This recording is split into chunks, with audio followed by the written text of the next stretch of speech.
on the plane. So actually, if I play now, you can see they're actually sticking to the plane when they actually collide with it. If they had a motion which was actually at an angle to the plane, they wouldn't actually stop dead. They would not bounce, so they would not move back upwards, but they would actually keep their motion parallel with the plane. So I don't know if we can actually see that.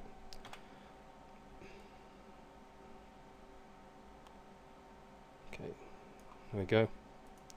Let's try playing that. So there you go. You can see they've got no bounce, but they don't actually stick to the plane, even though there's no bounce. They just simply don't bounce, but will actually collide with the plane and then slide along it. Okay, so let's have a look at the next parameter, which is variation. Now, if I've set a bounce value of 0.5, the variation parameter is applied to the bounce parameter and it has only a negative value on the actual final bounce value. For instance, with a bounce value of 1 and a variation value of 100%, the actual bounce for any particle could be between 0 and 100%. So let's just show you that. We'll just put that up to 1. I'll put this plane back to being perpendicular, or rather this plane being parallel, but the particles being perpendicular to the surface. Then if I go here and press play, particles come down, collide. There they go. Now, if I give a variation of 100%, you'll see that some of the particles actually don't bounce very much at all. You can see here.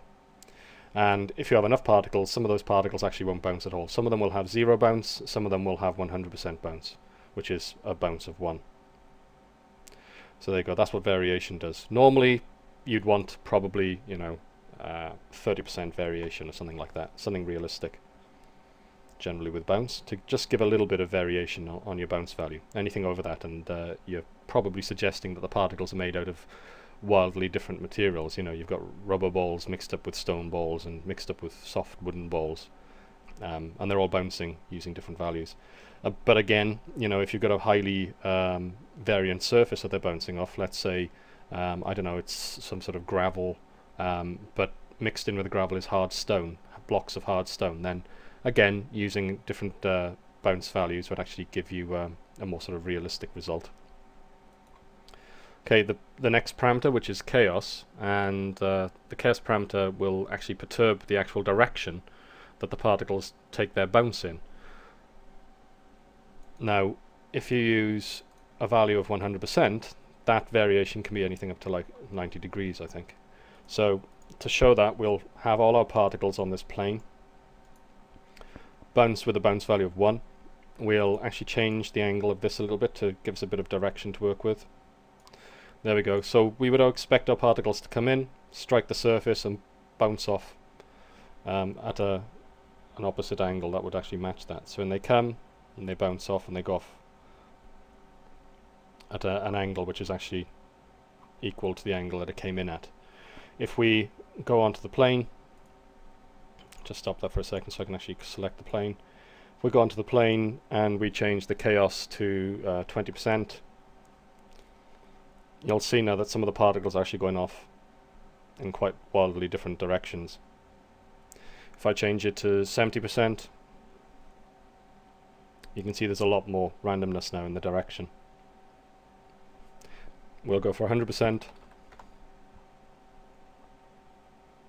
And as you can see, the particles are going off at crazy angles, basically.